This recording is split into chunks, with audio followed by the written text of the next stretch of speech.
Right? Yeah. We're jumping right into things. Okay, so in the interest of not being too redundant, we're going to assume that we already did an assessment. This is the information that we found, so the backstory is the same. The pediatrician came in saying that Grandma brought Brandon in because he's been having headaches, he's been having problems sleeping, and we got some more information both from Grandma and from Brandon about some of the difficulties that have been going on. So we'll skip the backstory. One thing that I think is really important, especially when we're talking about short-term treatment and with a younger child, is getting the caregiver involved right from the beginning and doing as much psychoeducation with them as possible, because they're going to be in this child's life certainly much longer than we are, and can continue from there. Okay. I'd also skip that part in the interest of time. It's very important. Don't miss out on that bad lesson.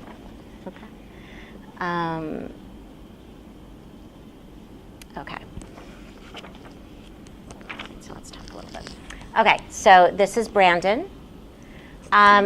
If you think about, a family comes into your office and you're at an OMH site and you're thinking of this in terms of long-term treatment, you can make a really exhaustive list of things that you might want to target, right? Or that you would want to target. So I used the word individual goals for treatment might include, and family level goals for treatment might include. That word was very carefully chosen, because you're not going to be able to address all of these issues. And you want to make sure that you're targeting what is most relevant for the family, and also of greatest concern, and be able to balance that.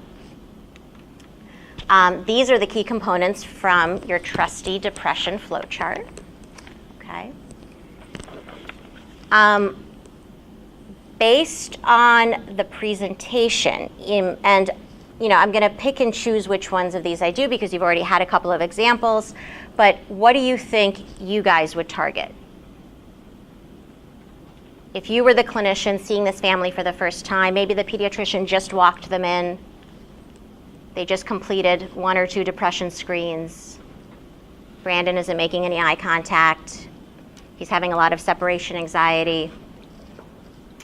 What would be the first thing that you guys would do? Join, okay. So build rapport, build a relationship. Anything else? Okay. I think I would probably go more the psychoeducation route to just give one a voice to maybe what he's experiencing that he can't really say, and then also helping Grandma look at it in a different, more empathic light about what he's going through versus he's just not talking and that sort of stuff. I think that makes a lot of sense. Okay, well, let's start there. I think that's a good place. So one of the reasons that I'm so glad you guys came in here today and that I was able to meet with you is because I know a lot of kids feel very sad, a lot. And it's really common. Some kids feel sad a little bit of the time, and then the rest of the time they feel better. And some kids really get stuck into feeling sad. Does that sound like what might be happening with you, Brandon? That you're feeling stuck in feeling sad, and that it's hard to kind of get yourself out of it? I think that sounds right. Yeah. And that, I think, is really where the problem is, because we all wake up some days and are not feeling our best and are feeling kind of sad. A lot of days. I can't drop him off at school. He's crying. He doesn't want me to leave him. He wants to sleep in my room. He seems very, very stuck, like you say. Very stuck, yeah. So just like I said, that kids often feel very sad, often feel very stuck in feeling sad. And the really important thing is that sometimes it's easy to think that for kids it's a phase, but it's really important to understand that it is often not a phase. And it's something that we really have to work on. Won't he just grow out of it and feel better? Well, sometimes that happens, but most of the time that doesn't happen. So I'm gonna feel like this forever. Absolutely not. It's almost like, let's say you were sick, right? You were sick and you had a cold or you had a fever. I'm sick. I get headaches all the time. You get headaches all the time, yeah. Have you ever had a fever? Okay. So when you have a fever, what kind of things do you do to take care of your body? Watch TV. Mm-hmm. Ice cream. And eat ice Rest. cream and rest, right. So you get sick, right? You do some things to take care of your body, and then eventually you feel better. Your fever goes away. So when you get stuck into feeling sad, and doctors call that depression, is that a word that you've ever heard? No? Okay. It's just a really fancy word for saying I feel stuck in feeling sad. There are things that we can do. They're almost like tricks or they're tools to help you feel better. So do you ever play with a toolbox, or do you have a toolbox at home? Yeah, sure. What kind of stuff is in a A toolbox? hammer, a screwdriver, the drill to put up the painting. Right. So all of those things are in the toolbox, and all of those tools do different things, right? So part of what I would like to do is to work together to put some tools in your toolbox to help you feel better. Okay? I want my mom to feel better too. And you want your mom to feel better too, of course. I think he thinks it's his fault that she is not well. Mm-hmm. And I was bad a lot. You were bad a lot. Yeah. And you feel like it's your fault that what? She's not coming back. She's not coming back. We don't know. She might come back. If she gets better, she might come back. But Mm-hmm. I tell him it's not his fault, and I tell him she was really a tough kid for me. But he doesn't listen. Right. And I think that's really important, because one thing that I see with kids who get stuck in feeling sad or depressed is that they often think that things are their fault. And one of the things that I think it's so important for us to talk about is to really be detectives and to figure out if those thoughts that you're having, like that thought that it's my fault that my mom is sick, if that's really true, right? We're going to need to look for clues. True. You think it's really true. It's not true. I keep telling you, it's not true. If it's not her fault because she's sick, and it's not my fault, it doesn't make sense, because it's someone's fault because she went away. Because she went away, yeah. Well, let's stick with this thought for a second. And because I think this is a really important one, and it's obviously one that's on your mind a lot, right? Okay, so that's your thought. You're thinking, it is my fault my mom went away, okay? So if it was your fault, what other things would be true? Would she have been sick before you were born? Good point. She's been tough all along, and you've only been around here for 10 years. Mm-hmm. She was with me, though. Yeah, but 20 years ago, she was giving me a hard time. Mm-hmm. Did she live with you? Yes. She doesn't live with me now. What are you talking about, kid? Because it's my fault that now she's so sick she can't even live with us. Sometimes people get sicker and sicker and sicker, and there's nothing you can do about it. It's not your fault. Mm-hmm. So, if you were a detective, do you like detective stories? Do you ever watch shows with detectives in them where they look for clues? Law and Order SVU. Yeah. There are a lot of really good detectives on that show. Grandma Yeah. likes that show, so I It's watch not it. for you to watch. It's my show. I watch it with you, though. But that's important, that there's some I watch things. it with you. There's some things that you No, guys I do do. together. There are some things that you guys enjoy doing together, and we can talk about that because maybe there's some other things that you guys can do together, maybe other shows that Grandma might think are more appropriate for the two of you to watch. So one clue about whether it's your fault or not is that your mom was sick for a really long time, long before you were born. Yeah. And the other thing that I think is a really important clue that you just told me is that where is she now? Away. She's away. Where is she?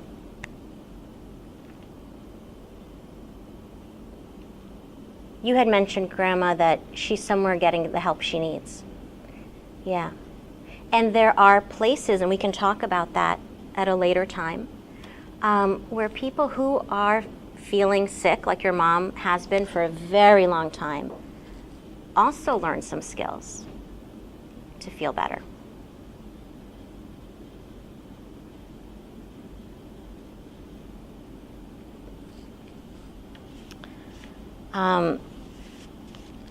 What other kinds of thoughts do you have?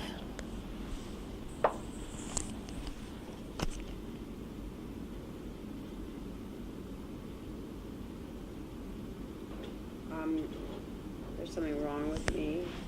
That there's something wrong with you. That's a pretty serious thought. What do you think might be wrong with you? Just not like other kids. How so?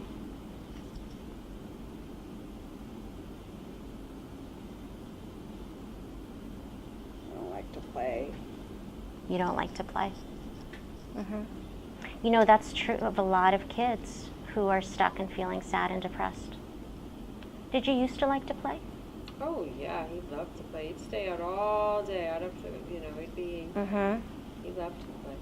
Mm-hmm. Do you remember that? Yeah.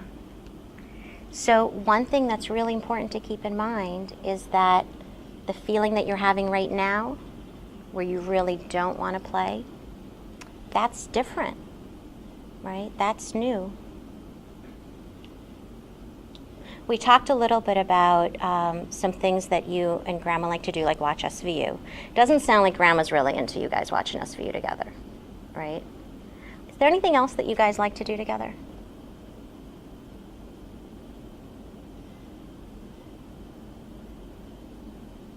Sometimes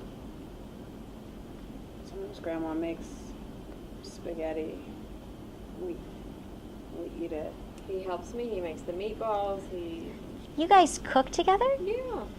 That's Spaghetti. fantastic. Not always. Not always, but meatballs. Meatballs are the hardest part. I am not good at making meatballs. I'm good at making. You're really good at making meatballs. That's great. Wow. That is really good to hear. So you guys cook together. Do you guys have any plans to cook anything this week? No, but we could put together some meatballs and spaghetti.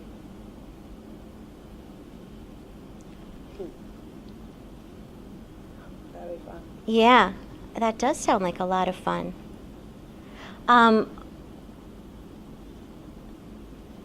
When you make meatballs, do you feel better?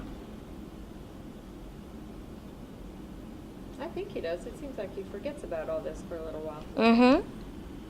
Yep. I don't forget. You don't forget. That's true. So the thoughts are still there, but if you're doing something different, you're feeling a little bit better. Yeah, but I still, even when I'm making the meatballs, I still love my mom. Of course. And I want her to come back. And you We're want. always And going to love your mother, sweetie, and we're always going to want her to come back if she's healthy. Mhm. That's always going to be the case. Mhm. I can be making meatballs all day, every day, though. No. And I think it's important that we maybe find some other things that might. SVU and meatballs. Some other things that might be helpful. What kind of things do you like to do with at school or with your friends? Mhm. That's not exactly true. There are boys who want to come and play with him, and he just says no, he doesn't want to go. Mhm. What do you think of the boys who want to come and play with him? They're nice boys. They're nice boys. Okay. What do you think of them? They make me mad. They make you mad. Yeah. What's going on that they're making you mad? They say things. They ask about my mom, and they talk about their moms. They don't need to be talking about your mom. They don't need to be asking about your mom. You tell them it's none of their business. Yeah, I do, and then I get mad, and then you get mad. So they ask you about your mom. You start thinking about your mom, and you start feeling Mad. mad. Yeah. So not just sad, but also mad. And then what happens? He popped one of those kids last weekend. Right. So you start feeling really angry, and then you want to do something to hurt them because maybe they hurt your feelings. Okay? We could talk about the cognitive triangle, but we've done that. And I do want to talk about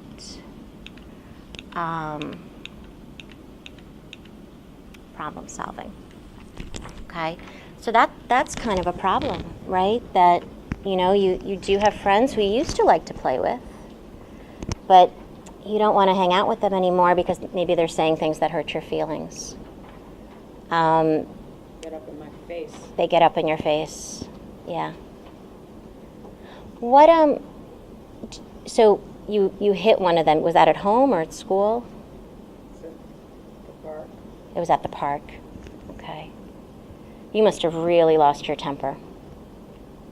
It's his fault. It was his fault. I told him, Mm-hmm. shut up about my mom. 'Cause Mhm. he knows my mom. Mhm. He was saying she's crazy. Yeah. She's not crazy. She's not crazy. You're absolutely right. You're absolutely right. She just needs some help. So And it was really great that you used your words, and that's where you started. I would also do a little bit of talking about being a detective, mood monitoring, right? So what kinds of things make you feel sad? What kinds of things make you feel angry?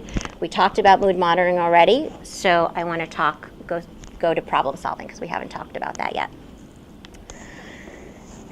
So sometimes you did used to have fun with your friends. Do you think you'd want to have fun with your friends again? With some of them maybe, even with one of them? not if they ask about my mom. Not if they ask about your mom. Okay. So that I don't want no one who knows about my mom. I just want to be a new person without. I don't want. Your mother's your mother, and people are going to know about your mother. You're going to have to learn how to deal with it. And some of those boys are nice boys, and I can talk to their mothers about not talking to you about that stuff. But you got to figure out a way to be with those boys. Those are our friends. I want new friends. Well, we can try to find you some, but what we got's what we got for now. right. And new friends are definitely a good idea. And maybe having grandma talk to some of them is also a good idea. One way that help when I have a problem, like on my way here, I was stuck in so much traffic, and that was a real problem for me because I couldn't figure out how to get here in so much traffic. So sometimes what helps me is to kind of go through these steps. That's not a real problem. That's not a man. real That's problem. not a It's real not the same problem My as mom's you. gone. Your Shit. Your mom is gone. Yeah, you're absolutely right. It's not the same. Language. It's absolutely not the same. Listen to what the lady said. So one of the problems is that your mom is gone and you're feeling so sad about it, and it's so hard to play with your friends when your mom is gone. And that's the first issue, that it's really hard to do the things that were fun because you're thinking so much about your mom being gone. What are some, we talked a little bit about what the possible solutions might be. Maybe finding new friends. Are there new friends in your class that you can think of? Or maybe new friends at the playground? Maybe. Okay. Can you think of somebody? Someone you're not friends with yet? You might There's be a new boy in our class. There's a new boy in your class. So that Nice. who seems nice. Wow. quiet. Mm-hmm. Okay. So that's definitely one possible solution to the problem. One possible solution. Your grandma came up with another one, which is maybe to have her talk to the parents of some of your other friends, the boys who you used to have fun with. What do you think about that being one of the solutions? I don't want to be embarrassed. You think that would be embarrassing? Let's put that up for now, and we can talk about it.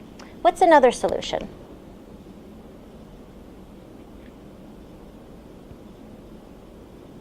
If he could just learn how to, know that sometimes people are going to say stuff and you just have to forget about it. You just have to not let yourself get bothered by it. How does? Okay, so we can put that up. It doesn't sound like you're okay with that right now. What if there was? Forget about my mom. You don't forget about your You're not mom. forgetting about your mom. You're just forgetting about what people say about your mom.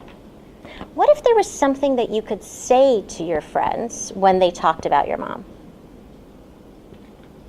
Yeah, don't talk about my mom. Or, I told you, don't talk about my mom. or, I told you don't talk about your mom, my mom. And what about, if you're going to keep talking about my mom, I'm not going to play with you anymore.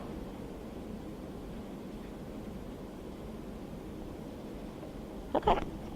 All right, so we're going to write that down on the list. Okay. So we wrote them down. We talked a little bit about them. Any other ideas that either of you can think of? No, I think that there's some good ideas in there. Okay. Okay, so we have some You ideas. visit my mom? Not right now. I think that's a really good question. Not right now.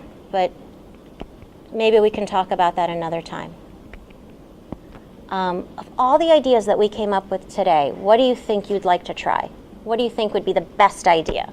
Or maybe the least bad idea of what we talked about? I like the meatballs. The meatballs, so that's one thing. And What- we make what about- meatballs all day long. What about playing with your Funny if friends? You make meatballs all day long. So making meatballs is definitely a great fun activity for you guys to do this week. What about a strategy for playing with your friends? Of the things that we just talked about. I can say, I won't play. I won't. You talk about my mom. I'm going home. Yeah, I could say that. I think you could say What that. if then they keep talking about my mom? Then what do you do?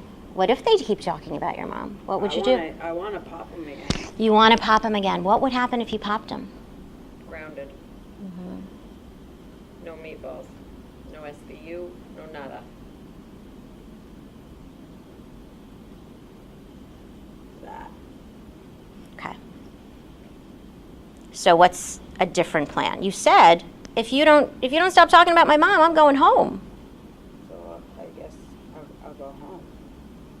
You could go home. You could go to the other part of the playground play with other kids. How does that sound? I'll just be so mad. Because even if I get home, I'll still be so mad. Mm-hmm. And then you get mad when I'm so mad. Mm-hmm. And that's one of those things that really makes us mad, right? When people talk about our mom or about anybody who we care about. Mm-hmm. So this is when we would get into, again, mood monitoring and emotional regulation as strategies for managing anger. And talking a little bit about how feeling angry is also a part of feeling stuck and feeling sad and feeling depressed. Okay. Some things I wanted to do.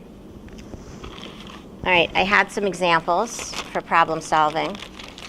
One is, so for Brandon, the problem was what to do with his friends. And one little example of problem solving is you blow up a balloon. You guys have probably heard about this. And the problem is, how do I keep the balloon afloat for 60 seconds without using my hands, right? And then you generate, that's what the problem is, you generate some ideas, you blow up the balloon, and that's kind of a fun activity to engage kids. This is a pretty serious family. That could have fallen completely flat, but it is, even though we're doing short-term treatment, some of the tricks that you guys have used to join with families and to engage with families and to make treatment fun are still very, very useful, okay? Let's see, other thoughts.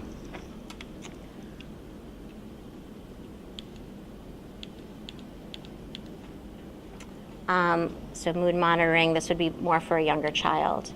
I also, in terms of cognitive restructuring, from the modules book that we've been talking about, I really liked this breakdown of blue thoughts and thinking traps. So there are lots of ways to present this information.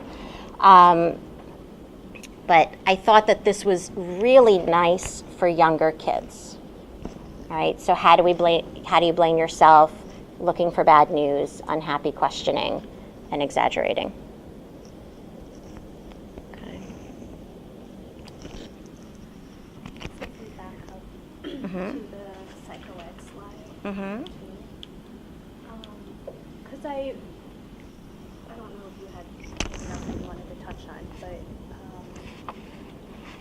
I wanted to touch back on the flow chart and the short-term piece in terms of both psychoeducation and treatment. So for example, helping mom or grandmom or whomever understand and help differentiate between transient sad mood versus depression, with the idea that something more severe and long-term it's going to take possibly a longer-term approach or a different approach. Same thing with like childhood depression versus adult depression. Is mom needing treatment in addition to the child needing treatment? In which case, those are other referrals you'll want to keep in mind. I think we covered the rest of these, but if we go on to the next slide. Again, these are all things that we covered, and if you look at your flow chart, these are all listed in there.